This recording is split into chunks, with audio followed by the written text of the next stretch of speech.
एलिफेंटिसिस।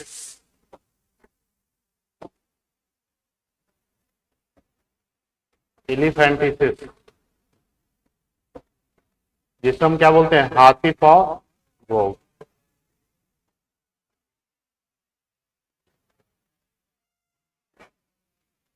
ये प्रोटोजोवस होता है। प्रोटोजोवा क्या है, एक जीव है। कौन सा प्रोटोजोवा, उचेरिया। उचेरिया ब्रोनक्राफ्टी। ठीक है, उचेरिया ब्रोनक्राफ्टी ये कहां पाए जाते हैं, क्यूलेक्स मॉस्किटो लिखवाए थे ना।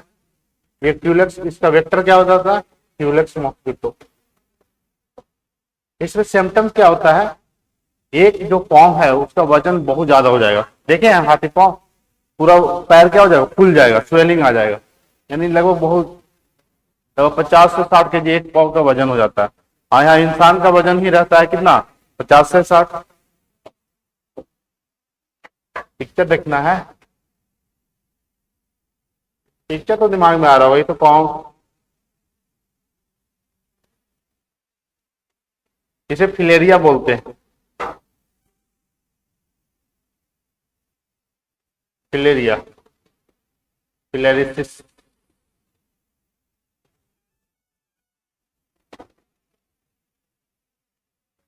देखो, है ना।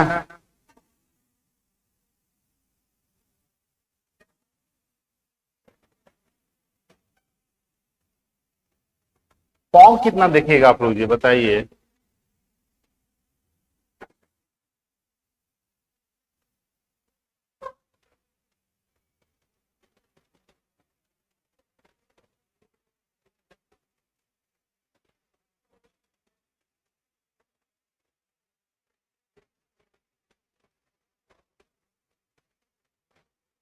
जूम नहीं हो रहा,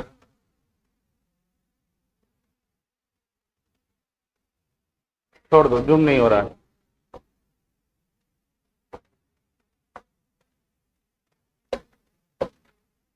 चलिए, ये तो पता है क्यूलेक्स मॉस्किटो के द्वारा फैलता है। अब एक बीमारी और लिख लो, काला जार। काला जार जिसे डमडम फीवर बोला जाता है, डमडम फीवर।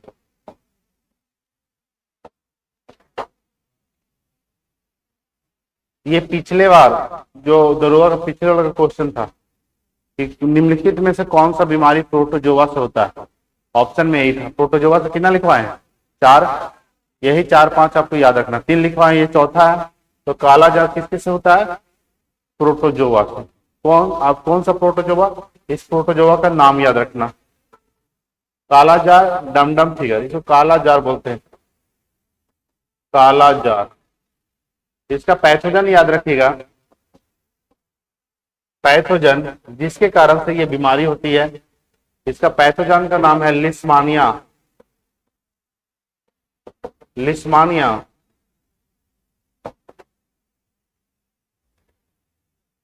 लिस्मानिया दोनोवानी।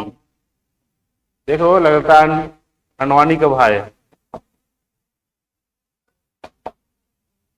लिस्मानिया दोनोवानी नाम का प्रोटोजोआ है, जिसके कारण कौन सा बीमारी होता है, काला जार। इस बीमारी में क्या होगा बाबू, डाइजेस्टिव सिस्टम खराब हो जाता है, पाचन तंत्र खराब हो जाती है।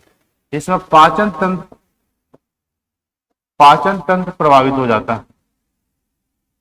इस बीमारी में, काला जार में पाचन तंत्र प्रभावित हो जाता है।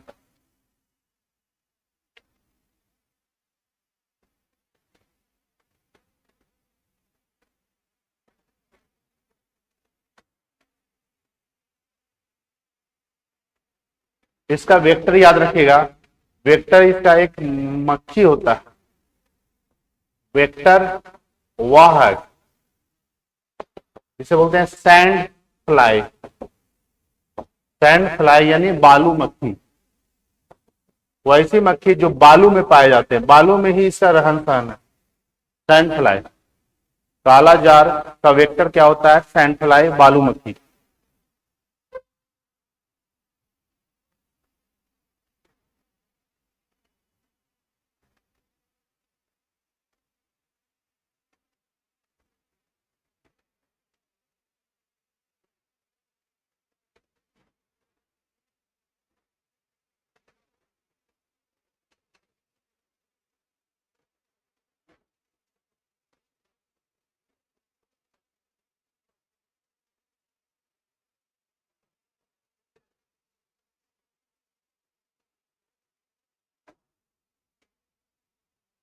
हो गया।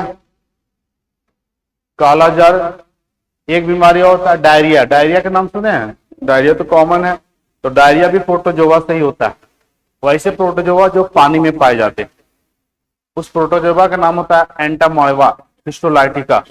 ये प्रोटोजोआ क्या होता है, ये भी आपका पाचन तंत्र से संबंधित प्रॉब्लम कर देगा, लेकिन ये प्रोटोजोआ कहां पाए जाते हैं? पानी में।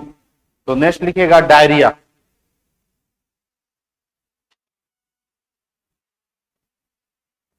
डायरिया,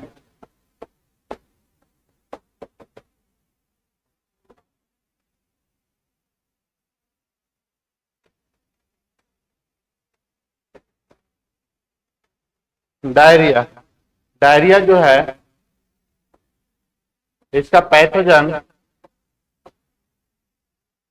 पैथोजन रोगजनक किसके कारण से डायरिया फैलता है? तो प्रोटोजोआ का नाम याद रखिएगा एंटामोeba।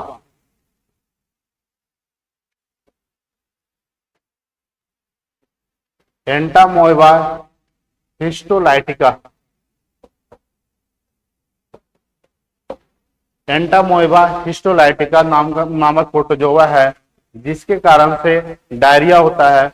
ये प्रोटोजोआ कहां पाए जाते हैं? इसका वेक्टर क्या होता है? इसका वेक्टर होता है पानी। ये पानी में पाया जाता है, वाटर। इसीलिए जो पानी है ना, वह स्टोर करके आप नहीं रख सकते ज्यादा दिन। जैसे लोग क्या करते हैं कि 10 दिन पानी लेके रख दिए, जो आता है ना जार जी, चलाते हैं 6 दिन 8 दिन 10 दिन, तो देखिए उसमें स्मेल आ जाएगा। ठीक है, उसमें ये बहुत जल्दी पनपता है, ये एंटामोeba हिस्टोलाइटिका। कोई भी पानी, आरओ मतलब क्या पूरा प्योर है, मिनरल्स है ना। आरओ मतलब क्या, आप पीएच वैल्यू 7 थोड़ी पी सकते हैं। तो कोशिश करो कि 3 दिन के अंदर खत्म कर दो। ऐसे तो 1 दिन में ही खत्म कर देना चाहिए अच्छे के लिए, लेकिन आप उसको चलाइएगा 8 दिन 10 दिन, ठीक है, स्मेल आ जाएगा। चलिए डायरिया हो गया। अब कुछ बीमारी पढ़ लेते हैं जो जेनेटिक होते हैं। जेनेटिक मतलब क्या, जिसका इलाज पॉसिबल नहीं है, आपको जन्म से ही प्राप्त होता है। तो जेनेटिक मतलब गुणसूत्र में कमी हो जाए या जीन में प्रॉब्लम हो जाए, उसी को हम आनुवांशिक बीमारी कहते हैं। और ये बीमारी बच्चा को किससे, पेरेंट्स से ही प्राप्त होता है। ठीक है, पेरेंट्स से कहने का अर्थ या तो गुणसूत्र में गड़बड़ी हो जाए या तो जीन में गड़बड़ी हो जाए। बताइए, बताया था ना कि व्हाट इज क्रोमोजोम, गुणसूत्र होता क्या है? बताओ, कोई बताओ, एक तुम बताओ।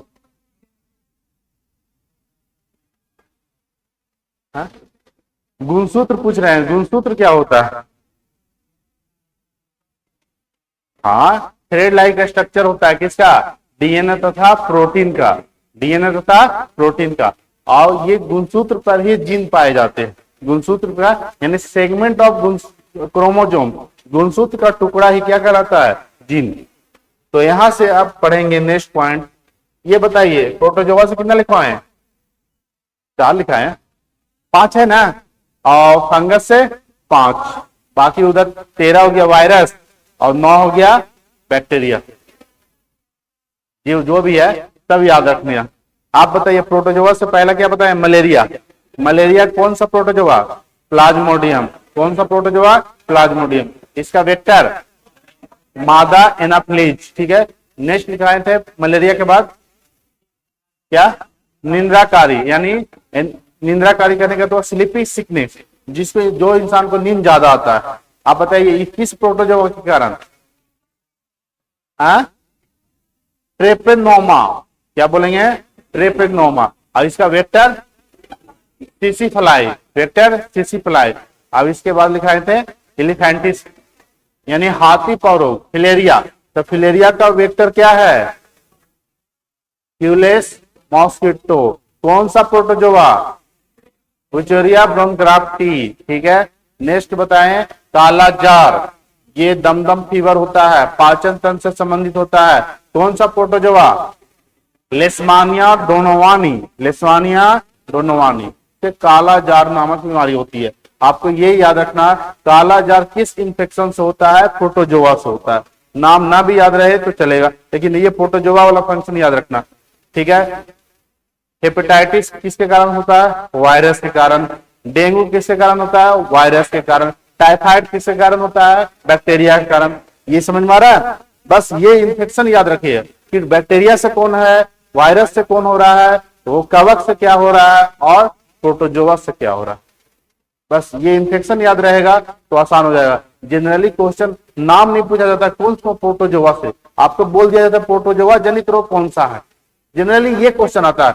हाँ, 5-10% आ सकता है कि आपको प्रोटोजोआ का नाम पूछ दे, ठीक है। जो हाईलाइटेड बीमारी होता है उसका नाम पूछ दिया जाता है, ठीक है। बाकी चीज आपको इन्फेक्शन याद रखना है कि किस इन्फेक्शन से कौन सा बीमारी होता है। नेक्स्ट आप पॉइंट दीजिएगा जेनेटिक डिजीज।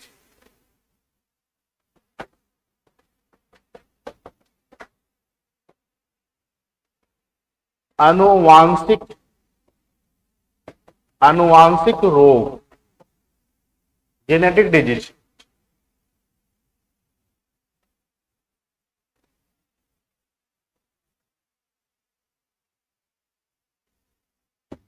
आनुवांशिक रोग क्या होता है?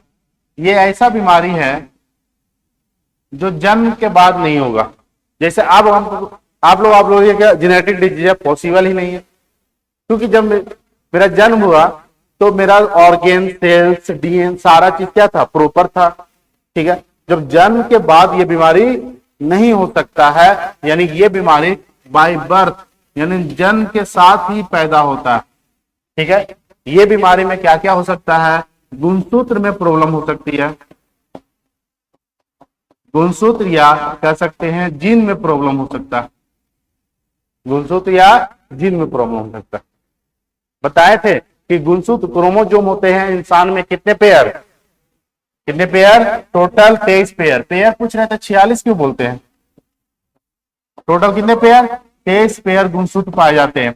और 23 पेयर के भी दो पार्ट बताए थे, एक होता है ऑटोजोम्स और एक एलोजोम्स। ऑटोजोम्स 22 पेयर और एलोजोम्स 1 पेयर। तो यहां पर ये दिमाग लगाइए कि कौन सा बीमारी ऑटोजोम्स हो सकता है, कौन सा बीमारी एलोजोम्स। ऑटोजोम्स कहने का अर्थ ये हुआ बाबू कि उसमें 22 पेयर गुणसूत्र में गड़बड़ी होना, और एलोजोम्स कहने का अर्थ हुआ कि मेल या फीमेल के गुणसूत्र में गड़बड़ी होना। समझ में आ रही बात?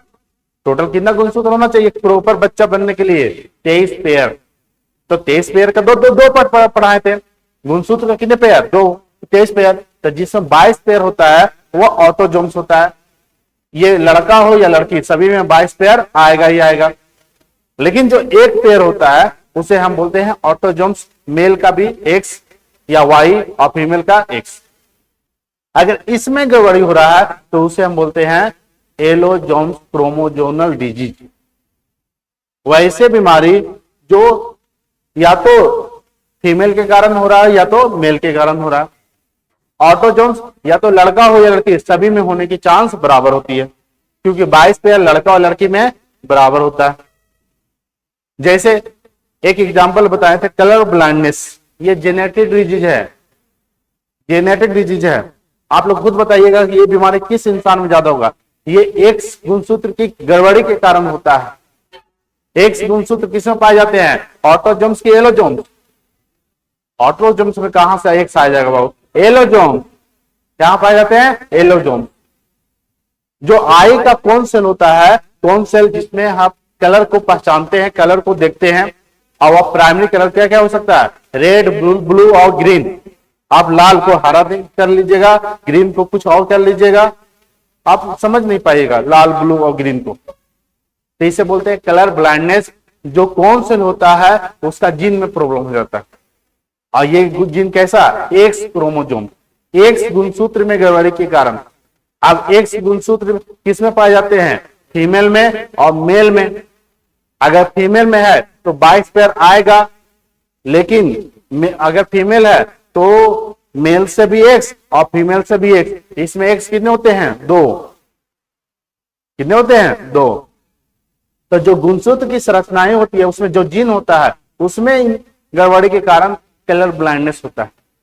बताइए ये गुणसूत्र लड़का में ज्यादा होगा कि लड़की में ज्यादा खराब? कलर ब्लाइंडनेस लड़का में ज्यादा पॉसिबल है कि लड़की में? किसमें? अभी हम समझा रहे हैं कि एक्स के गड़बड़ी के कारण होता है, एक्स में जीन के गड़बड़ी के कारण होता है। अगर एक्स में जीन का गड़बड़ी हो गया तो इससे कलर ब्लाइंडनेस होता है। और कौन सा सेल, जब कौन सेल का निर्माण हो रहा है, आई का कौन सेल का निर्माण हो रहा है, तो उस समय अगर जीन गड़बड़ हो गया कौन सेल का, तो कलर ब्लाइंडनेस होगा। जैसे अगर लड़का बन रहा है तो 22 पेयर तो आएगा, ठीक है, एक्स और वाई।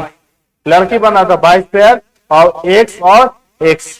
हम ये बता रहे हैं कि ये एक पेयर है और एक पेयर यहां है, तो इसका जो जीन होता है उसका गड़बड़ी के कारण कलर ब्लाइंडनेस होता है। आप बताइए इसमें एक्स कितना, एक, ये है क्या लड़का, इसमें एक्स क्या, दो। अगर और ये दोनों गुणसूत्र बहुत रेयर केस में खराब होगा, मिलियन में 1-8% को होता है, और इसमें 100 गो में 10 रुपए हो जाएगा, ठीक है। तो अगर इसमें एक्स का डीएनए खराब हो गया, इसका जीन खराब हो गया, तो इसके पास, लड़का पास एक्स एक ही गुण है जी, इसके पास एक एक्स है, और इसके पास अगर मान लीजिए लड़की के पास एक्स जीन का डिफ्लेक्शन आ गया, खराब आ गया, तो एक्स है ना, बैलेंस के लिए स्टेपनी है ना, है कि नहीं है। तो लड़कियों में बहुत कम चांस होता है ये बीमारी होने का। 100 में 8% केस आया है कि वर्ल्ड में कि कलर ब्लाइंडनेस सबसे ज्यादा लड़कों में होती है। क्यों? क्योंकि उसमें एक्स गुणसूत्र कितना है, एक, लड़की में कितना है, दो। अगर एक खराब हो गया तो है बैलेंस, कोई दिक्कत नहीं है। बहुत रेयर केस होता है कि दोनों खराब हो जाए, दोनों का डीएनए डिफ्लेक्ट हो जाए, लेकिन बहुत कम, 0.23% है केसेस का। लेकिन लड़कों में कितना है, 8 से 10% केस है। लड़कियों में कलर ब्लाइंडनेस बहुत कम सुनिएगा। इसका एक टेस्ट आता है, इसका एक इसियारा नाम का टेस्ट होता है। इसियारा याद रखिएगा, आप लोको पायलट बनिएगा तो वहां मेडिकल में इसियारा टेस्ट किया जाता है। इसियारा टेस्ट में क्या कुछ है नहीं, इस तरह से रहेगा, इसमें कलर रहेगा, ठीक है। आपको बताया जाएगा, बताइए कलर को पहचानिए, इसमें क्या लिखा हुआ। इस टेस्ट को क्या बोलते हैं, इसियारा। कलर ब्लाइंडनेस को पहचानने के लिए कौन सा टेस्ट किया जाता है, इसियारा, ठीक है। और ये किसके कारण से होता है, एक्स गुणसूत्र में गड़बड़ी के कारण। आप बताइए ये ऑटोजोम्स बीमारी है कि एलोजोम, एलोजोम, क्योंकि 22 पेयर तो सुरक्षित है, गड़बड़ी किसमें हुआ, एक्स में। तो एक्स महिलाओं में 2 है और फीमेल और मेल में 1 है, पुरुषों में। तो पुरुषों में ये कलर ब्लाइंडनेस होने की चांस बहुत ज्यादा होती है, ठीक है, महिलाओं से 8 गुना ज्यादा होती है। हाँ, ज्यादा ही बोलो, कम नहीं। चलिए समझ में आ गया। तो जेनेटिक डिजीज क्या होता है, ये जन्म के साथ प्राप्त होता है, और इसमें गुणसूत्र या जीन में गड़बड़ी होने के कारण होता है। हम बताए थे गुणसूत्र और जीन के कितने पेयर होते हैं, 23 पेयर। और ये 23 पेयर गुणसूत्र होते हैं, इसका जो क्लास नहीं किए हैं छूटा हुआ उस समझिएगा। ये 23 पेयर में से 22 पेयर ऐसे होते हैं जिसे ऑटोजोम्स बोलते हैं, ऑटोजोम्स। ऑटोसोम्स, इसकी संख्या कितनी होती है, 22 पेयर। ये किसका निर्माण करता है, सोमैटिक सेल का, काय कोशिका का, ठीक है। और ये जो होता है एलोजोम,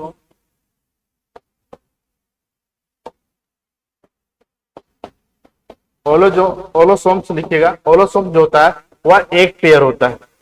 एक पेयर कहने का हुआ, मेल में क्या, एक्स और वाई, फीमेल में क्या, फीमेल में एक्स और एक्स।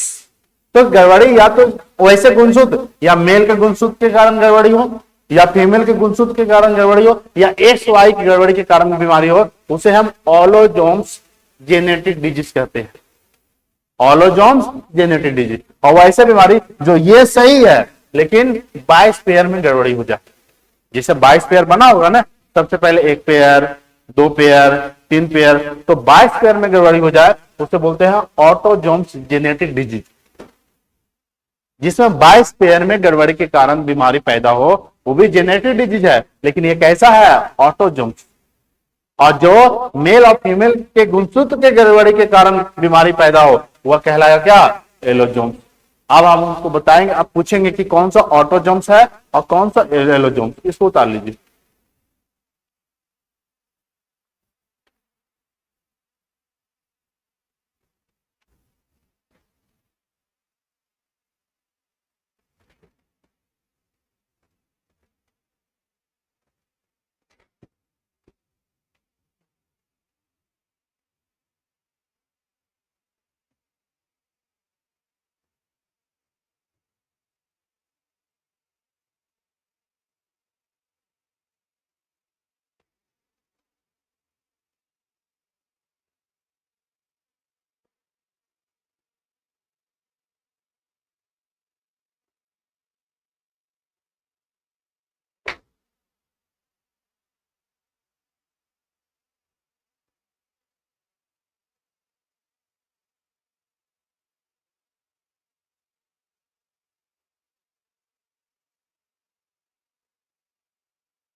ये हो गया यहां तक।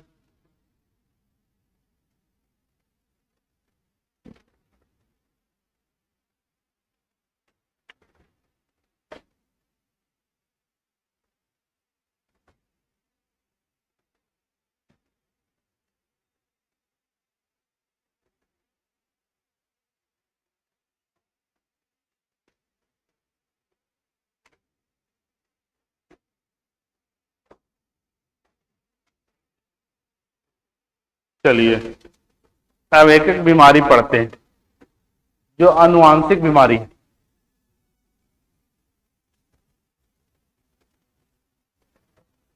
बताइए कि ये गड़बड़ी किसके कारण से हो रहा है, गुणसूत्र या गुणसूत्र में पाए जाने वाले जीन के कारण। किसके कारण? जीन के कारण। गुणसूत्र का निर्माण किससे होता है? डीएनए प्लस प्रोटीन से। और गुणसूत्र में ही क्या पाए जाते हैं? जीन। तो पहला बीमारी लिखिएगा कलर ब्लाइंडनेस।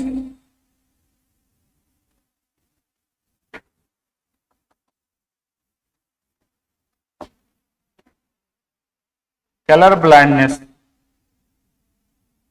कलर ब्लाइंडनेस कैसा बीमारी है? ये एक्स लिंक्ड बीमारी है।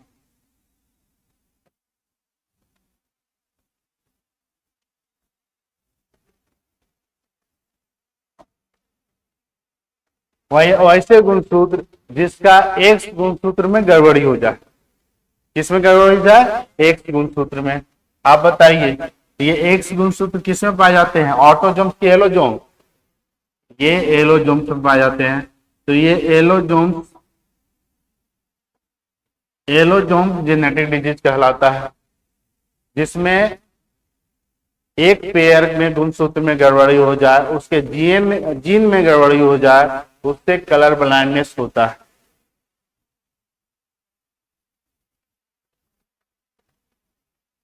Colour blindness.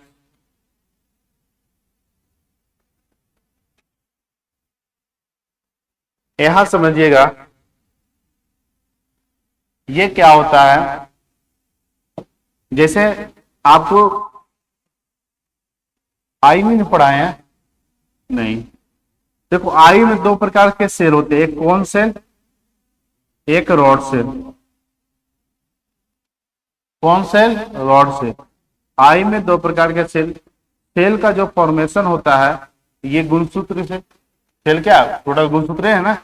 तो जैसे गुणसूत्र बनते हैं तो एक गुणसूत्र ऐसे होते हैं जिसका इसका डीएनए डिफ्लेक्ट कर जाता है, डीएनए खराब हो जाता है, जीन खराब हो जाता है। तो जीन जो खराब हुआ तो ये एलोजोम्स हुआ। लेकिन एक्स गुणसूत्र खराब होता है। एक्स जब जुड़ता है, बताए थे जब लड़का हो, बॉय का जब जन्म किसका हो? बॉय का, तो 22 पेयर तो ऑटोजोम्स होता है, लेकिन एक्स वाई क्या है? एलोजोम्स। जब गर्ल्स पैदा लेती है तो 22 पेयर ऑटोजोम्स और एक पेयर एलोजोम्स, जो दोनों एक्स होते हैं। तो ये एक्स वाई यानी जब एक्स ये कनेक्ट होता है 22 पेयर के साथ तो इसके जीन में गड़बड़ी हो जाती है। जीन में क्या हो जाता है? गड़बड़ी, यानी कुछ ना कुछ प्रॉब्लम। और कौन सा जीन? कौन सा जीन? आई का कौन सेल? आई का कौन सेल? बताए थे एक सिम्टम्स के लिए एक जीन। जब आप जन्म ले रहे हैं तो आपका जो लक्षण आ रहा है पेरेंट्स से, वह एक लक्षण के लिए कितने जीन? एक जीन। हमारे शरीर में कितने जीन होते हैं बताइए? नहीं पता? आज तक तो क्लियर नहीं हुआ है कि कितने जीन होते हैं, ठीक है। लेकिन एक रिपोर्ट 2008 में आया था, उससे ये रिपोर्ट तैयार किया गया था कि एक इंसान में 30,000 जीन पाए जाते हैं। कितने हजार? 30,000। 2008 के एक रिपोर्ट के अनुसार, ठीक है। तो कलर ब्लाइंडनेस में एक गुणसूत्र में गड़बड़ी के कारण ऑलोजोम जेनेटिक डिजीज होता है। इसमें क्या होता है?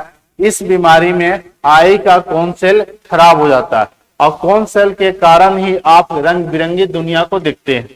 यानी इसके कारण ही आप प्राइमरी कलर रेड, ब्लू और ग्रीन इसको पहचानते हैं। और जिसका कौन सेल खराब हो गया ना, लाल को कर देगा ब्लू, ब्लू को कर देगा हरा, हरा को कर देगा लाल, ठीक है, कुछ भी बोल देगा, लेकिन कलर को नहीं पहचान पाएगा। तो इसके ये कलर को सही से नहीं पहचान पाता। और ये केस जनरली लड़कों में होगा कि लड़कियों में? लड़कों में सबसे ज्यादा बनता है, क्योंकि इसमें एक्स एक ही है, इसका जीन खराब हुआ तो इसके पास कुछ है नहीं एक्स्ट्रा, लेकिन लड़कियों में है, ये खराब हो गया तो हम भी हैं। तो ये बहुत रेयर केस बनता है कि लड़कियों में दोनों एक्स के जीन में गड़बड़ी हो जाए, ठीक है। तो सबसे ज्यादा ये बीमारी लड़कों में पाई जाती है, ठीक है, लगभग 8 से 10% पाई जाती है, ठीक है। लड़कियों में बहुत कम। अगर लड़कियों का परसेंटेज निकाला जाए तो 0.2 से लेकर के 0.4 के आसपास, इससे ज्यादा नहीं। ये भी बहुत ज्यादा है, ये भी बहुत ज्यादा है, ठीक है। यहां अगर टेस्ट करवाएं ACRR तो किसी का भी नहीं होगा कलर ब्लाइंडनेस, सब परफेक्ट है। लेकिन लड़का में कागो कब निकल जाएगा? निकल भी ना भी निकल सकता, ये भी हो सकता है, जरूरी नहीं कि निकल ही जाए। इसीलिए एक ACRR टेस्ट किया जाता है। तो इसके लिए कलर ब्लाइंडनेस के लिए एक कौन सा टेस्ट करते हैं? इसका कोई इलाज नहीं है, इलाज नहीं पूछिएगा, इसका कोई इलाज नहीं है, ACRR टेस्ट।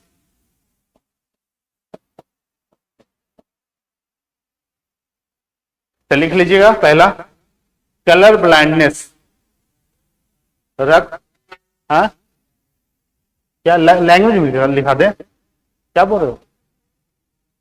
बोल के लिखा दें? हाँ जी लिख लो बोल के, नहीं बोलिए बोल के, कितना सिंपल लैंग्वेज में समझा रहे हैं।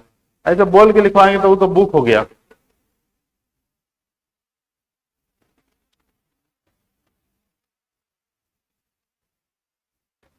कहानी भी हो गया, कितना पार्ट पार्ट में तोड़ के बताएं कि आपको समझ में आ जाना चाहिए।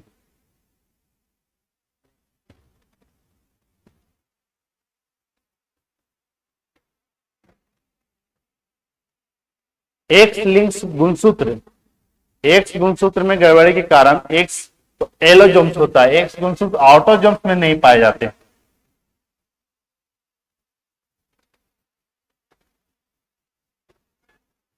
आपको देखिए यहाँ क्या क्या एग्जाम में आ सकता है। कलर ब्लाइंडनेस, कलर ब्लाइंडनेस कैसा बीमारी है? जेनेटिक डिजीज है। कैसा है? जेनेटिक। ये कौन सा कलर को सही से नहीं पहचान पाएगा? Red, blue, green. इसका टेस्ट को क्या बोलते हैं? ACRR test. जो अगर हाई लेवल CDS वगैरह दीजिएगा ना, तब कुछ ये क्वेश्चन आया हुआ है कि कलर ब्लाइंडनेस में कौन सा गुणसूत्र गड़बड़ी हो जाता है? एक्स लिंक्ड गुणसूत्र, एक्स गुणसूत्र में गड़बड़ी हो जाती है, ठीक है। और ये भी ये क्वेश्चन आप ये सब कॉमन एग्जाम में नहीं पूछा जाएगा ये वाला, बाकी ये पूछा जा सकता है। इसका टेस्ट है और ये बीमारी से।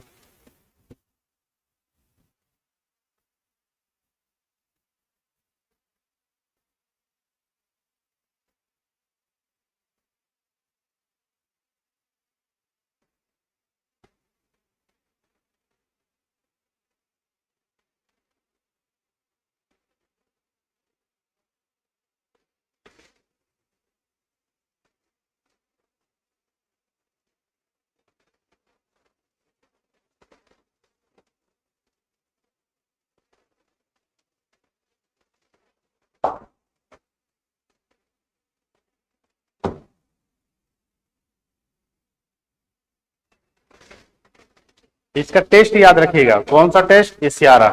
कौन सा बीमारी? जेनेटिक। बस दो ही चीज याद रखना। कलर याद रखना है तो रेड, ब्लू, ग्रीन को सही से नहीं पहचान पाएगा। ACRR टेस्ट करें, ACRR टेस्ट कर सकते हो मोबाइल में, ठीक है, बोर्ड में भी किया जा सकता है। यहां से हो गया यहां तक? हाँ पहले लिखने तो दो। ACRR टेस्ट लड़कियों में किसी को नहीं होगा, ये तो श्योर है। लड़कों में कागो निकल सकता है, और निकलेगा तो शायद बताएगा कि नहीं बताएगा। हाँ हो गया सबका?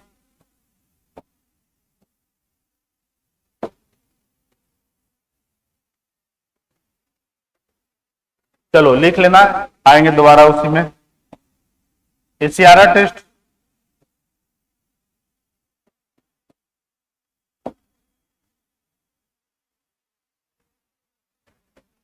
ये इससे आ रहा टेस्ट है।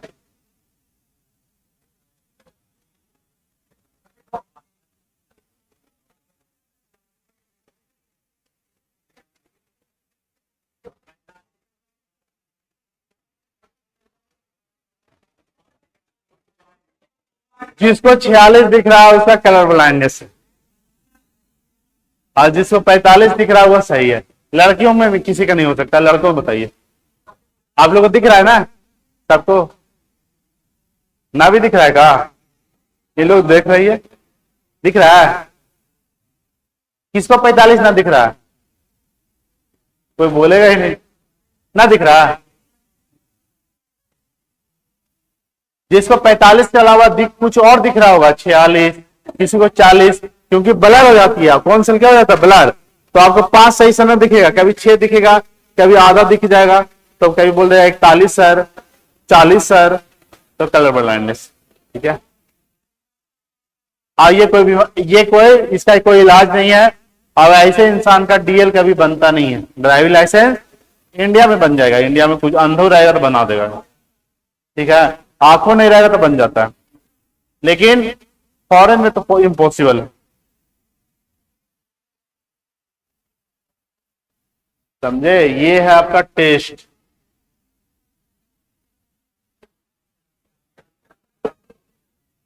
ये क्या है? डब्लू। डब्लू के अलावा कुछ और है?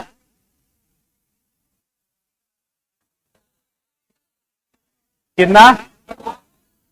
74 सभी को दिख रहा है? 74 के अलावा किसी को 71 दिख रहा है? 71? 71 नहीं, सब परफेक्ट है।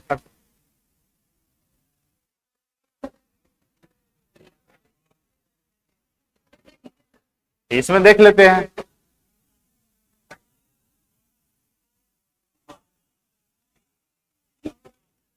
किसको किसको 12 दिख रहा है? और किसी को 12 के अलावा दिख रहा है?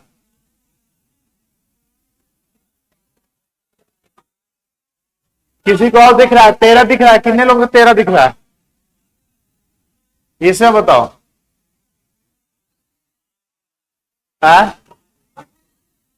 नहीं दिख रहा है?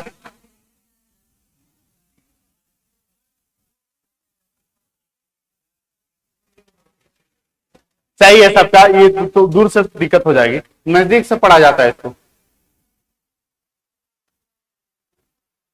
परफेक्ट। चलिए अब नेक्स्ट लिखिएगा, हीमोफीलिया। लिख लिए थे ये वाला? हो गया था सबका? हीमोफीलिया।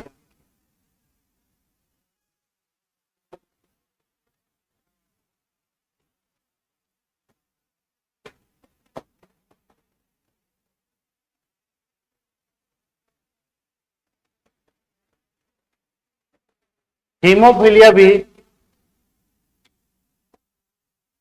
एक्स लिंक्ड डिसऑर्डर होता है।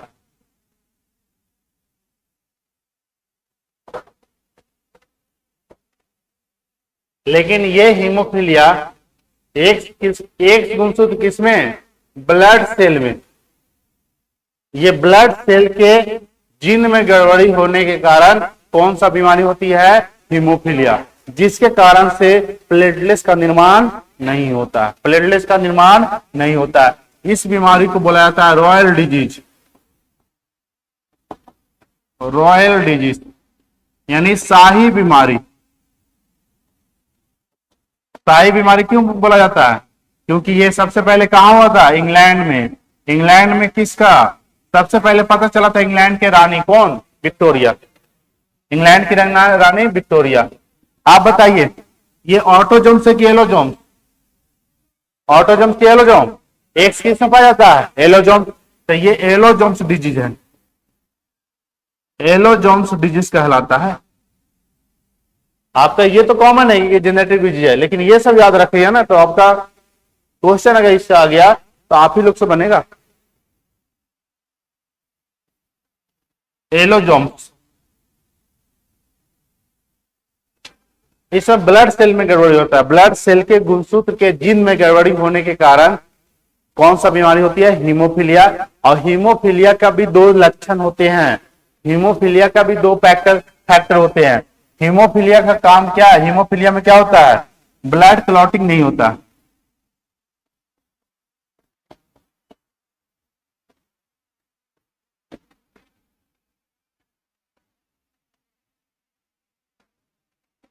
ब्लड क्लॉटिंग फैक्टर नहीं पाए जाते, इसमें नहीं पाए जाते। कहने का अर्थ हुआ प्लेटलेट्स का निर्माण, प्लेटलेट्स का निर्माण नहीं होता। ब्लड क्लॉटिंग फैक्टर, इसमें रक्त का थक्का नहीं जमता, ठीक है, इसमें रक्त का थक्का नहीं जमता है, ब्लड क्लॉटिंग फैक्टर नहीं होता। तो लिख लीजिएगा इसका लक्षण। हीमोफीलिया बीमारी में, आवाज बात मत करो, हीमोफीलिया बीमारी में रक्त का थक्का नहीं जमता है। हीमोफीलिया बीमारी में क्या, हाँ येलो जोन्स, ठीक है। हीमोफीलिया बीमारी में रक्त का थक्का नहीं जमता है।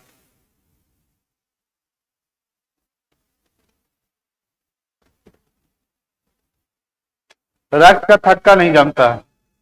शरीर के बाहर के अंदर, देखो अंदर बोलती है, बाहर न बाबू, अंदर जम जाएगा तो खेला खत्म हो जाएगा, ठीक है। बाहर चोट लगा और नहीं जमा तो दिक्कत है, अंदर नहीं जमना चाहिए, यानी इसमें प्लेटलेट्स का निर्माण नहीं होता। ये ब्लड क्लॉटिंग फैक्टर, जो क्लॉटिंग फैक्टर होता है वो दो होते हैं। देखो कितने होते हैं, दो। एक होता है फैक्टर 8,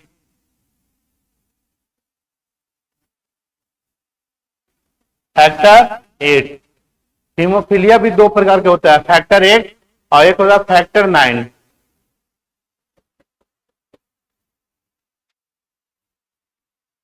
वैसे इंसान जिसमें प्लेटलेट्स में फैक्टर 8 कारक बनते हैं उसे हीमोफीलिया ए बोला जाता है, हीमोफीलिया ए।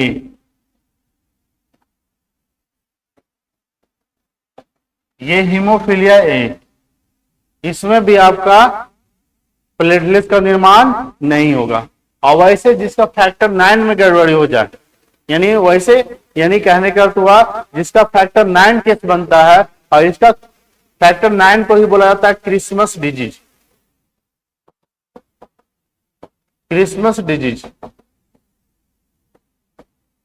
इसे बोलते हैं हीमोफीलिया बी। दोनों केस में प्लेटलेट्स का निर्माण नहीं होगा और ये दोनों बीमारी को बोला जाता है फैक्टर 8 हो या फैक्टर 9। ब्लड टेस्ट से पता चल जाएगा, प्लेटलेट्स का टेस्ट से पता चल जाता है कि फैक्टर 8 का केस बन रहा है कि फैक्टर 9 का। फैक्टर 8 बनेगा तो उसे हीमोफीलिया ए बोलते हैं, फैक्टर 9 बनेगा तो हीमोफीलिया बी।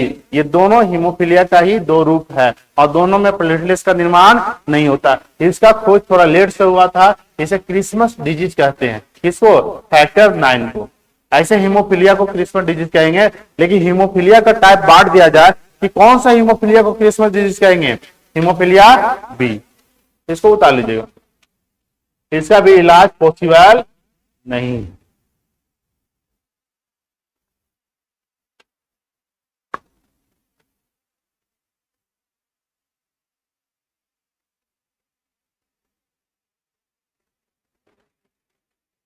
याद हो रहा है कि नहीं,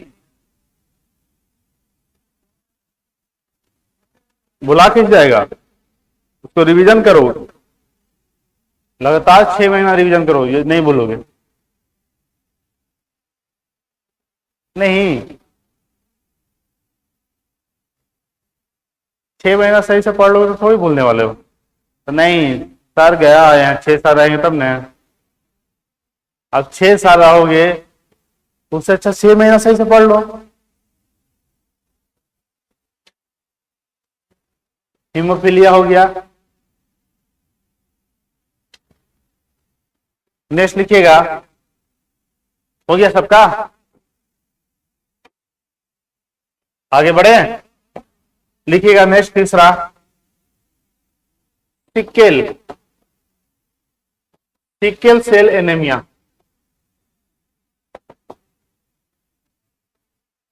सिकल सेल एनीमिया।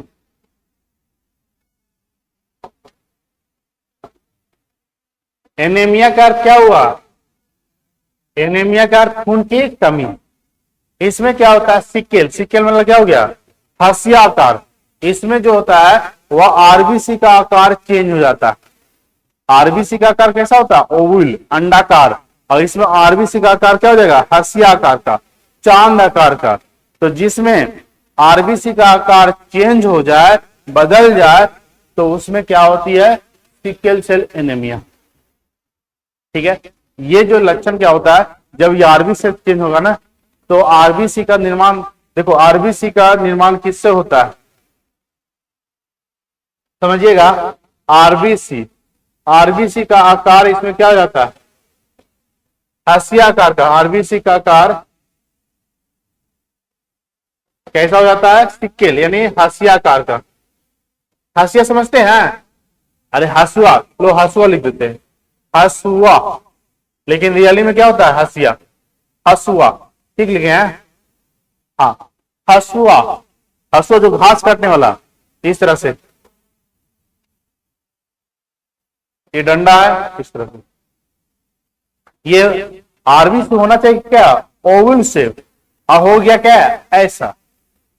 अब ये आरबीसी में कौन सा पिगमेंट पाए जाते हैं? हीमोग्लोबिन। कौन सा पिगमेंट? हीमोग्लोबिन। तब ने आरबीसी का जो कलर है वो कैसा होता है? रेड। अब हीमोग्लोबिन है, तो इस हीमोग्लोबिन को दो पार्ट में डिवाइड कीजिए। पहला क्या हो गया? हीम, और दूसरा क्या हो गया? ग्लोबिन। दूसरा क्या हो गया? ग्लोबिन। ग्लोबिन क्या है? प्रोटीन। ग्लोबिन क्या है? प्रोटीन। हीम क्या है? आयरन। हीम क्या है? आयरन। एफी, और एफी किस में रहता है? फेरस के फॉर्म में। किसमें? फेरस के फॉर्म में। आप बताइए, जब हीमोग्लोबिन का निर्माण हो रहा है, तो यानी आरबीसी का निर्माण हो रहा है, तो आरबीसी में जो प्रोटीन है, प्रोटीन पढ़ा है ना कि प्रोटीन का सबसे छोटा यूनिट क्या होता है? Amino acid. क्या होता है? और बहुत सा अमीनो एसिड किस बॉन्ड से कनेक्ट होता है? Peptide bond. किस बॉन्ड से? इसलिए जवाब ही नहीं आता। सब पढ़ाया हुआ चीज पूछते हैं, अगर ना पढ़ाया हुआ चीज पूछे तो उम्मीदें खत्म। पढ़ाया हुआ चीज पूछ रहे हैं। कितने अमीनो एसिड आपस में जुड़ा रहता है? कितने? 20। कितने अमीनो एसिड? 20। ठीक है, और ये 20 अमीनो एसिड किसका निर्माण करता है? प्रोटीन का। और इसमें कौन सा प्रोटीन? ग्लोबिन। तो हीमोग्लोबिन में जो ग्लोबिन प्रोटीन है और उसमें जो 20 प्रकार के अमीनो एसिड है, इसका पोजीशन चेंज हो जाता है। पोजीशन चेंज कहने का अर्थ ये हुआ है बाबू कि इसमें आयरन कंपाउंड इस तरह से जुटा हुआ रहता है। आयरन कंपाउंड इस तरह से जुटा रहेगा, यहां से। ये आयरन कंपाउंड क्या है? हीमोग्लोबिन में। और इसी तरह से इसमें ग्लोबिन प्रोटीन जुटा रहता है। और ग्लोबिन प्रोटीन, प्रोटीन का सबसे छोटा यूनिट क्या है? अमीनो अम्ल। जैसे अमीनो अम्ल के प्रकार बताए थे, ग्लाइसिन, ट्रिप्टोफैन बताए थे ना। तो जैसे मान लीजिए ए प्रकार के अमीनो एसिड, बी, सी, डी, इस प्रकार के अमीनो एसिड है। मान लीजिए ग्लाइसिन यहां रहना चाहिए, ग्लाइसिन यहां न रह करके कहां गया? इस पोजीशन पर। तो थोड़ा समझिएगा, इसमें अमीनो अम्ल 20 तो रहता है, लेकिन उसका पोजीशन इधर उधर हो जाती है। अब पोजीशन चेंज होने के कारण ग्लोबिन की संरचनाएं, जो आरबीसी का आकार होता है, वह चेंज हो जाता है। आरबीसी का आकार चेंज होने के कारण हम बताए थे कि ऑक्सीजन जो है, बताए थे ना कि आयरन जो है कितने ऑक्सीजन को कैरी करता है? हीमोग्लोबिन, एक हीमोग्लोबिन कितने ऑक्सीजन को कैरी करता है? 4। एक हीमोग्लोबिन 4 ऑक्सीजन को कैरी करता है, 4 मॉलिक्यूल ऑफ ऑक्सीजन को कैरी करता है। तो इसमें ऑक्सीजन की कमी हो जाती है।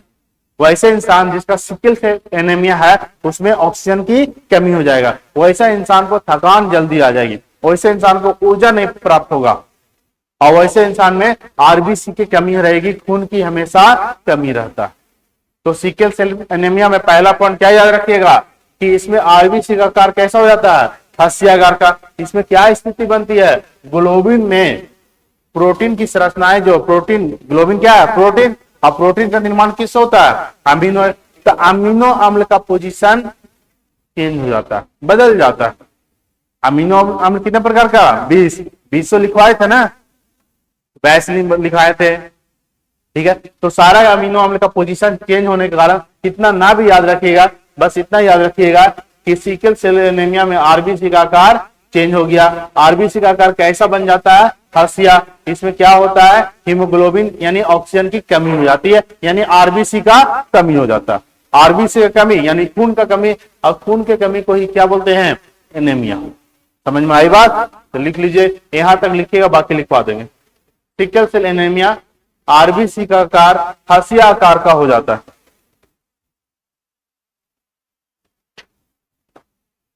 आरबीसी का आकार हर्षिया आकार का हो जाता है।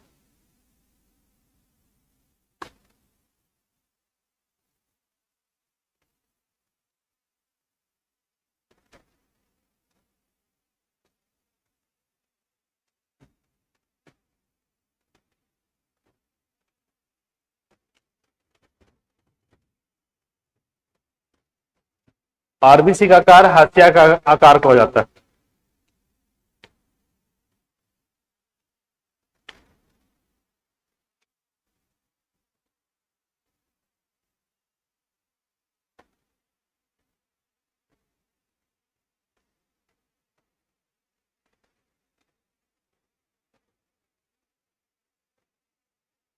इसको उतार लीजिए, हीमोग्लोबिन। हीमोग्लोबिन के कारण ब्लड का कलर कैसा होता है, लाल। हीमोग्लोबिन का दो पार्ट बांटे हैं, हीम प्लस ग्लोबिन। हीम मतलब क्या, आयरन, और ग्लोबिन मतलब क्या, प्रोटीन।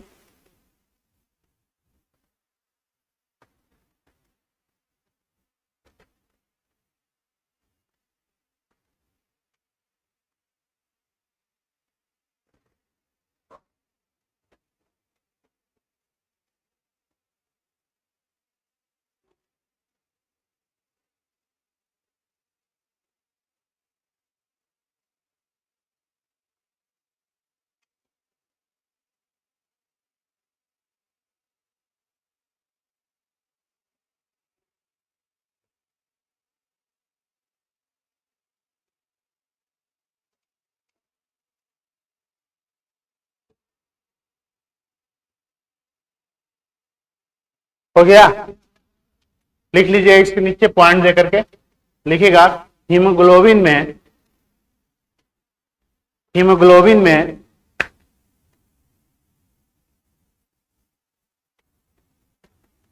हीमोग्लोबिन में ग्लोबिन प्रोटीन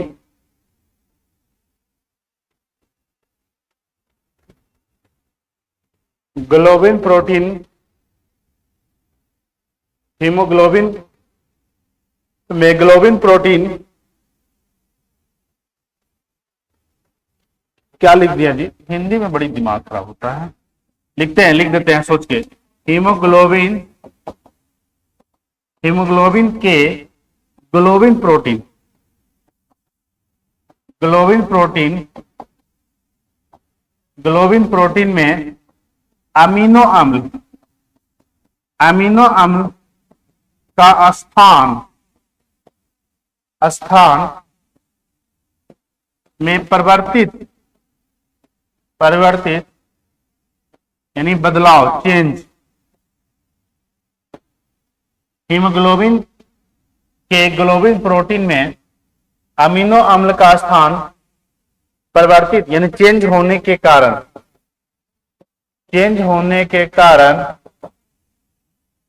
कारण सिकल सेल एनीमिया नामक आनुवांशिक रोग होता है।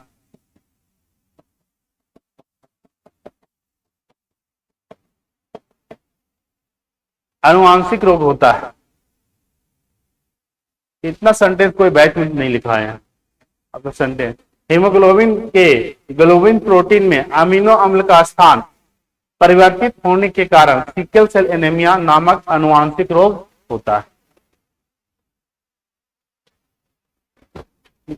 इंग्लिश वाले सिर्फ एक लाइन में लिख देना, to change the amino acid in globin protein, बस हो गया। कितना आसान है, एक लाइन भी नहीं लगेगा।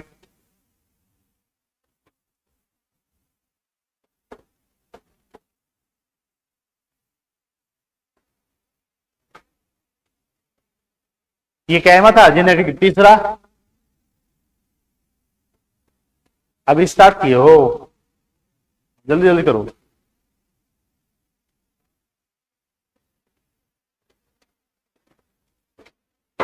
हम सोचे खत्म होगा, लेकिन पॉसिबल ना है, क्योंकि जेनेटिक बहुत बीमारी है ना। चलिए आगे बताएं। इसमें क्या हो गया, हास्याकार का हो गया। इस ऐसे इंसान में क्या होगा, ऑक्सीजन की कमी, हमेशा ऑक्सीजन की कमी होगा। नेक्स्ट लिखिएगा थैलेसेमिया। Thalassaemia, thalassaemia. थैलेसीमिया में क्या होता है, इसमें भी एनीमिया नामक बीमारी होती है, इसमें भी खून की कमी हो जाती है। ऐसे इंसान में आरबीसी बनेगा नहीं, या आरबीसी बनेगा तो उसका लाइफ स्पेन कम जाएगा, क्योंकि इसका लाइफ स्पेन, आरबीसी का जीवन काल कितने दिन बताए थे, आरबीसी का जीवन काल आप लोग को बताया गया था 120 दिन तक सरवाइव करता है, 120 दिन तक जिंदा रहता है। लेकिन थैलेसेमिया नामक ऐसा भी जेनेटिक डिजीज है जिसमें आरबीसी का आकार 50 से 60 दिन हो जाता है, या आरबीसी बनेगा ही नहीं। ठीक है, दो स्थिति बनती है, तो लिखिएगा, लिख लीजिए नेक्स्ट पॉइंट में, थैलेसेमिया। थैलेसेमिया भी अनुवांशिक बीमारी है, और ऐसे बच्चों को हमेशा खून की कमी, हमेशा उसको ब्लड चढ़ाना पड़ता, क्योंकि आरबीसी सर्वाइव नहीं कर पाता। लिखिएगा, थैलेसेमिया नामक बीमारी में, थैलेसेमिया नामक बीमारी में आरबीसी का जीवन काल, थैलेसेमिया नामक बीमारी में आरबीसी का जीवन काल 120 दिन से घटकर आरबीसी का जीवन काल 120 दिन से घटकर 50 से 60 दिन हो जाता है। 50 से 60 दिन हो जाता है, इसका लाइफ स्पेन कम जाएगा। या लिखिएगा, या इस बीमारी में आरबीसी का निर्माण ही नहीं होता। दो स्थिति बनती है, या इस बीमारी में आरबीसी का निर्माण ही नहीं होता है, इस बीमारी में आरबीसी का निर्माण नहीं होगा।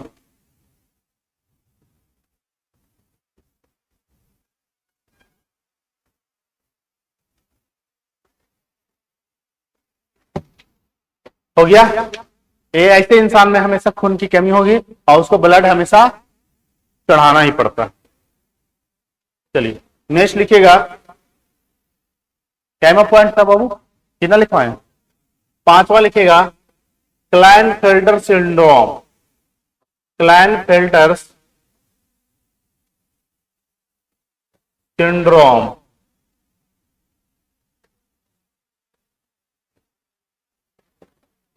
क्लाइनफेल्टर सिंड्रोम, नाम हिंदी में भी बोलते हैं क्लाइनफेल्टर सिंड्रोम।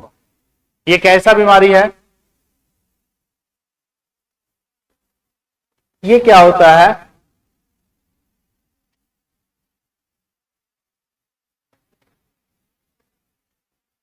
क्लाइनफेल्टर सिंड्रोम जो है ऑटोजोम्स डिजीज है।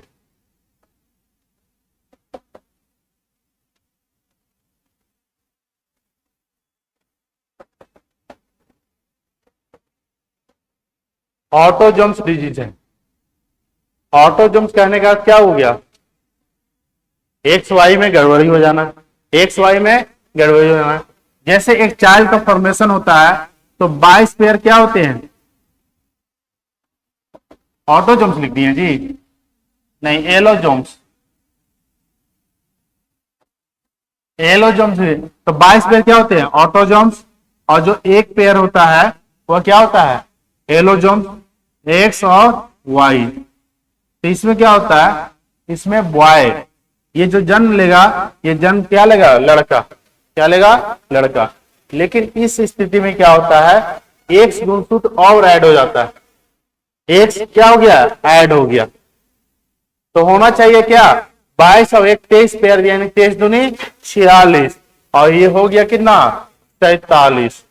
क्या हो गया 47। तो ये मेल एलोजोम्स बीमारी है, फीमेल नहीं, क्या मेल। ठीक है, जैसे क्वेश्चन आ जाए कि किसका एलोजोम्स में गड़बड़ी, मेल में गड़बड़ी, जेंडर भी कौन क्लियर करेगा, मेल।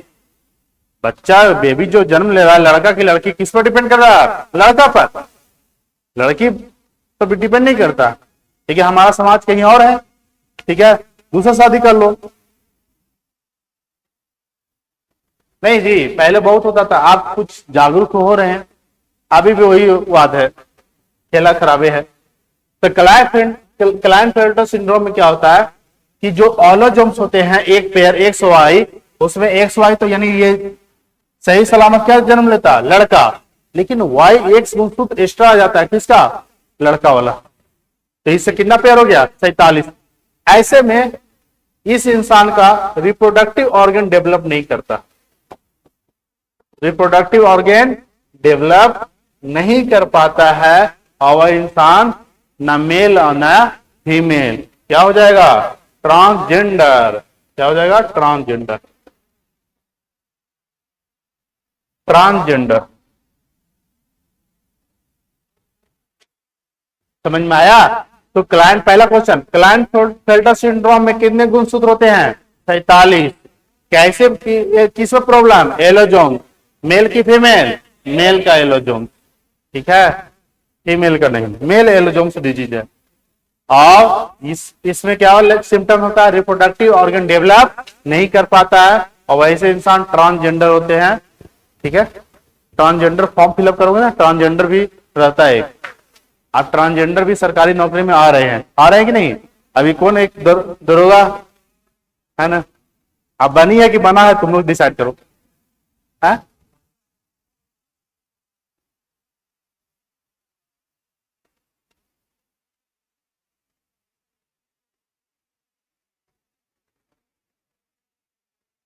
आप बताइए, ऐसे इंसान में इसका कोई दोस्त है नहीं, कोई दोस्त है नहीं ना, ये तो आप क्या करोगे, गॉड गिफ्टेड है।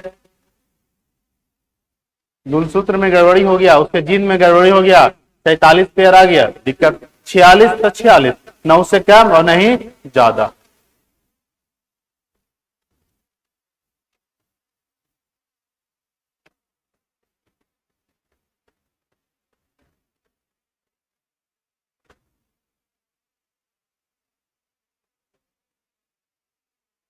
चलिए हो गया।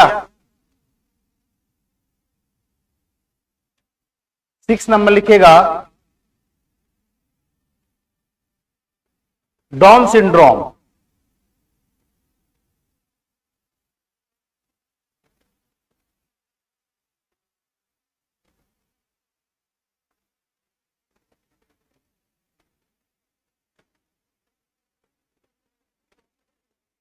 इसमें एक गुणसूत्र क्या हो जाता है, ऐड हो जाता है, एक गुणसूत्र ऐड हो गया, बनना चाहिए 46, ये रियली में क्या हो रहा था, लड़का, लेकिन एक लड़की का गुणसूत्र लेके आ गया। ठीक है, लड़की का गुण आ जाता है लड़का में, तो हो गया क्या, ट्रांसजेंडर। नेक्स्ट लिखिएगा डाउन सिंड्रोम।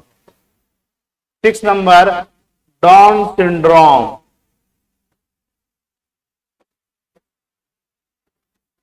डाउन, DON वाला नहीं, DOWN, डाउन सिंड्रोम।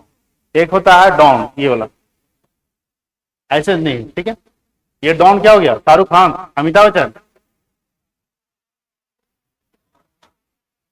अरे इसमें सलमान खान का मूवी नहीं है, तो क्या है, शाहरुख खान या अमिताभ बच्चन का है डॉन।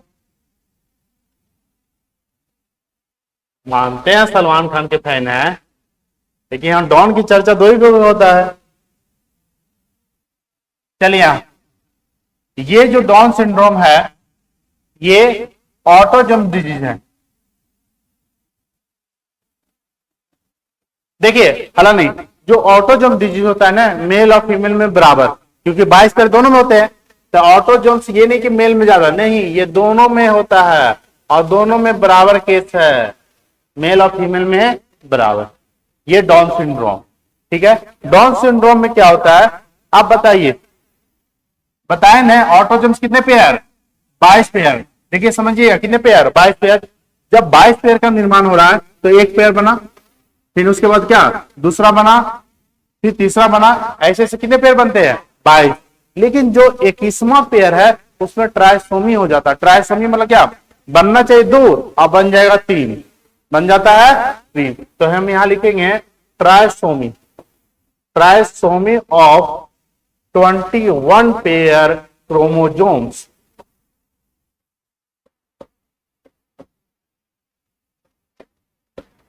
हिंदी में लिखिएगा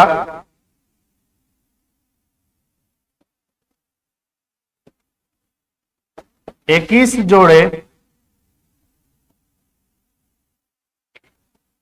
21 जोड़े गुणसूत्र में त्रिगुणता आ जाना, त्रिगुणता आ जाना। 21 जोड़े गुणसूत्र में त्रिगुणता आ जाना। 21 पेयर जब गुणसूत्र का निर्माण होता है तो बनना चाहिए एक पेयर, यानी 2 गुणसूत्र, बन जाता है कितना 3। तो बस यही क्वेश्चन आता है डाउन सिंड्रोम में कौन सा गुणसूत्र में गड़बड़ी हो जाता है, 21 पेयर गुणसूत्र में गड़बड़ी हो जाता है, जिसे बोलते हैं ट्राइसोमी ऑफ 21 पेयर क्रोमोजोम। यानी ऐसे इंसान में 21 पेयर गुणसूत्र में गड़बड़ी हो जाती है और ऑटोजोम्स कहलाते हैं। ऑटोजोम्स मेल और फीमेल में बराबर। इसको उतारिए, यही एग्जाम का क्वेश्चन है कि डाउन सिंड्रोम में कौन सा गुणसूत्र में गड़बड़ी, 21 पेयर, ऑटोजोम्स कितने पेयर 22 पेयर। तो गिना चुना बीमारी है, याद हो जाएगा।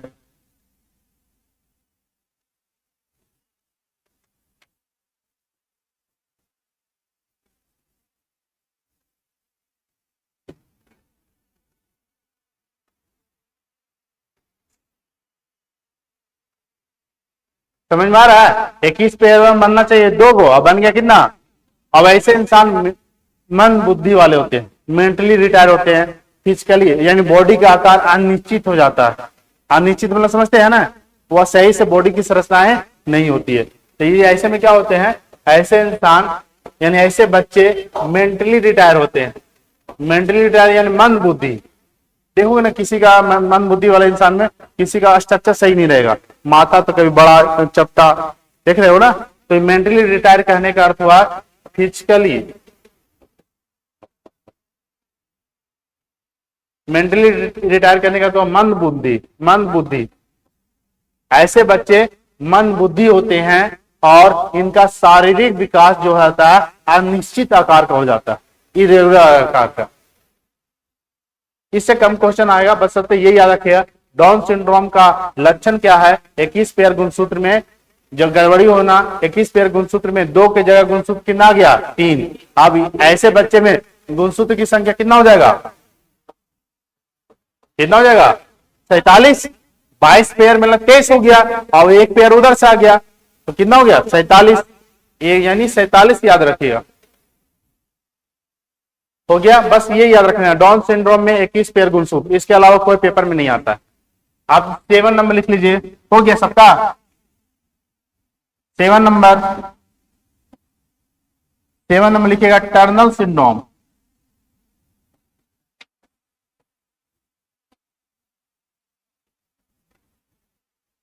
Tunnel syndrome, Turner syndrome. Turner syndrome क्या होता है, ये भी बीमारी जो है ये फीमेल एलोजोम्स के कारण होता है।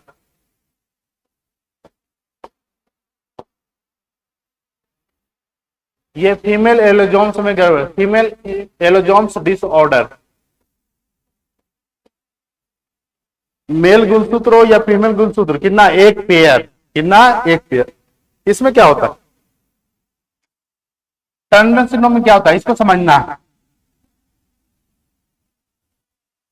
टर्नल सिंड्रोम में होता है बाबू, जैसे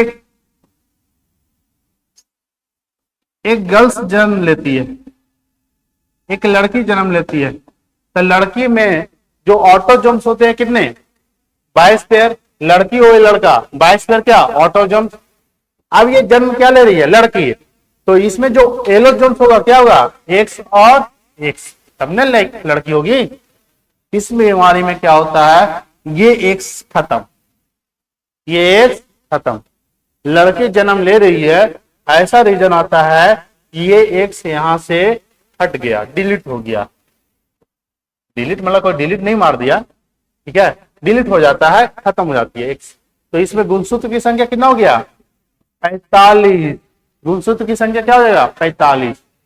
अब ऐसे लड़कियों में ओवरी का निर्माण नहीं होता। ओवरी मतलब क्या, अंडाशय। अब खुद सोचिए आप, वैसे इंसान में ओवरी का निर्माण नहीं हुआ, ऐसे लड़कियों में ओवरी का निर्माण नहीं हुआ, कभी भी मां बन सकती है? क्योंकि ओवरी में ही क्या फॉर्मेशन होता, ओवा का, ओवम का, और ओवरी ही नहीं है तो ऐसे लड़कियां कभी भी मां पॉसिबल ही नहीं, क्योंकि ओवरी। तो लिख लीजिएगा, इस बीमारी में ओवरी का निर्माण, ओवरी कहने का अर्थ हुआ अंडाशय, अंडाशय का निर्माण नहीं होता है।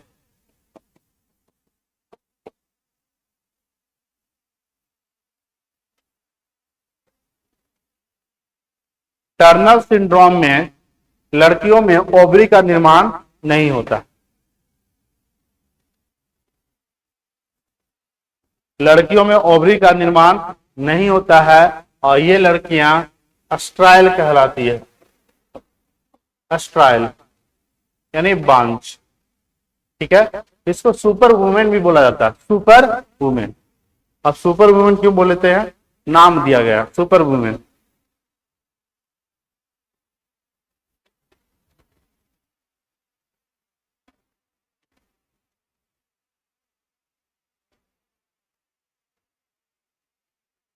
पहला बताएं, नेक्स्ट 6 नंबर डाउन सिंड्रोम, इसके बाद टर्नर सिंड्रोम।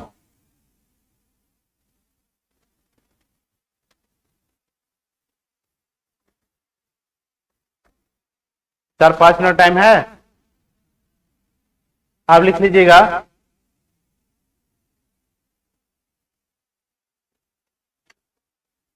नेक्स्ट पॉइंट में लिखिएगा पटाव सिंड्रोम। पटाव सिंड्रोम,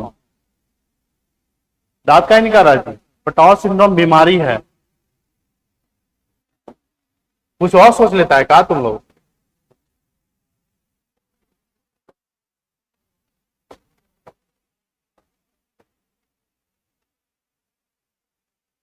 पटाव सिंड्रोम,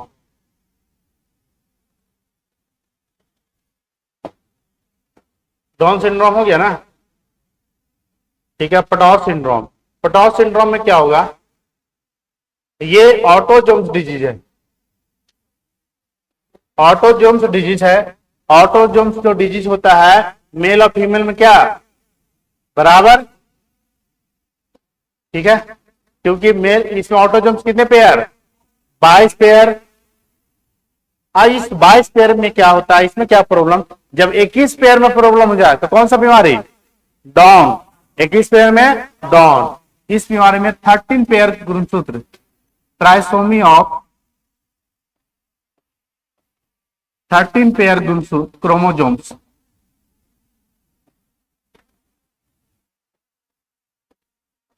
हिंदी में लिख लीजिएगा।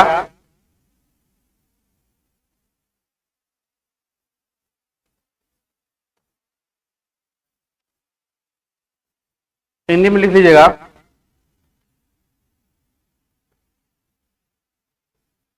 पेयर जोड़े गुणसूत्रों में त्रिगुणता आ जाना। 13 पेयर, 13 जोड़े गुणसूत्रों में त्रिगुणता आ जाना। त्रिगुणता मतलब गुणसूत्र की संख्या होना चाहिए 2, लेकिन क्या हो गया 3।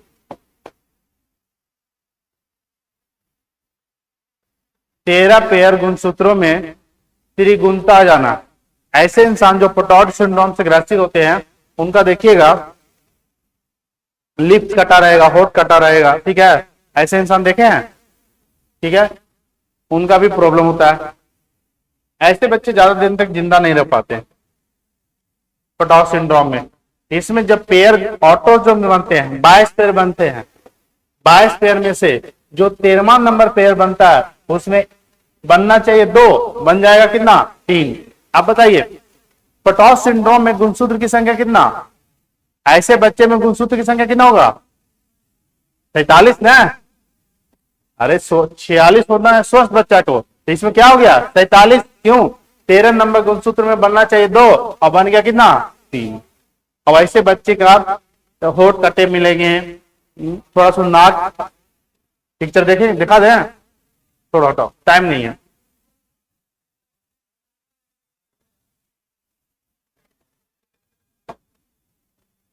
ऐसे बच्चे भी मंद बुद्धि होते हैं।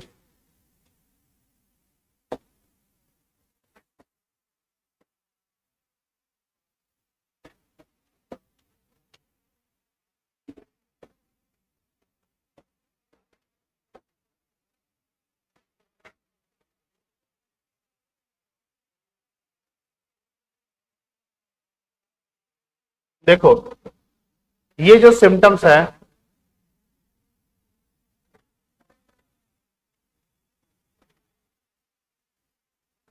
देखो इसका शरीर का आकार, बच्चा का जो हेड का आकार क्या हो गया, बहुत छोटा, ठीक है। देखो ये हमारा होठ कटा हुआ है, ठीक है, पूरा होठ कटा हुआ रहता है, क्लेट फ्लैट रहता है, लो सेल, यानी ऐसे बच्चे भी पूरी तरह से मेंटली रिटायर होते हैं। अब ऐसे बच्चे ज्यादा दिन सर्वाइव नहीं कर पाते हैं, जन्म से मुश्किल से कुछ दिन तक, यानी 4-5 साल। चलिए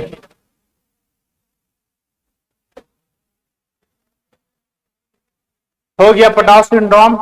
नेक्स्ट लिख लेना एडवर्ड सिंड्रोम, लिख लिए।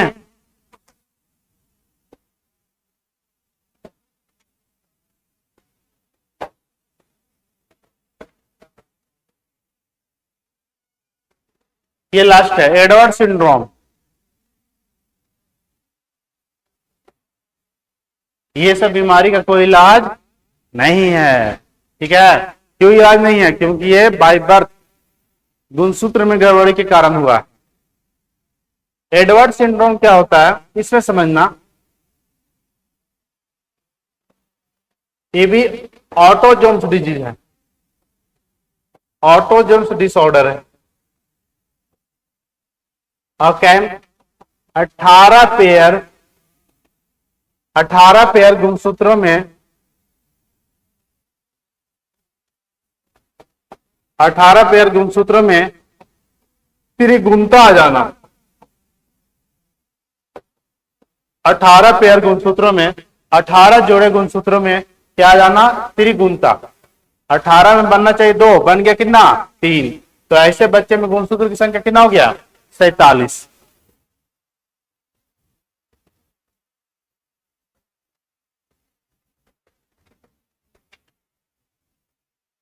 एडवर्ड सिंड्रोम में क्या होता है, जो फिंगर होते हैं एक दूसरे पर चढ़े हुए रहते हैं, किसी का फिंगर 5 बनना चाहिए, बन जाएगा 6, हाथ में 6, पैरों में 6, नहीं समझे। हाँ 18 पेयर मतलब ऑटोजोम्स बनना चाहिए कि ना 22 पेयर, तो एक पेयर बना क्या 2 बनेगा, तो 18वां पेयर गुणसूत्र जब बनता है तो उसमें 3 गो बन जाएगा। कितने को बन जाएगा 3 गो, इसीलिए इसको बोलते हैं 18 जोड़े गुणसूत्रों में त्रिगुणता लाना या trisomy. Trisomy of 18 pair chromosome.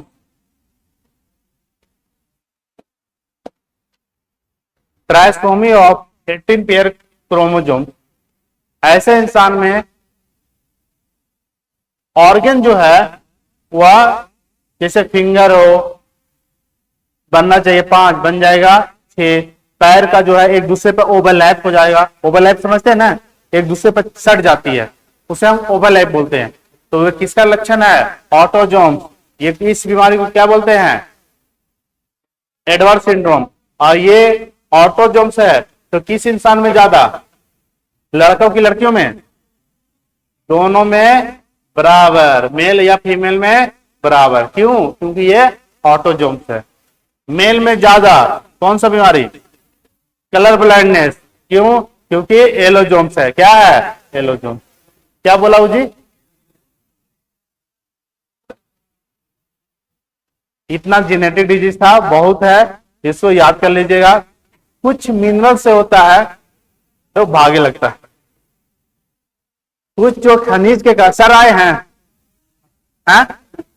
नहीं आए हैं? देखो आ गए, नहीं आते ना तो 5 मिनट और बताओ।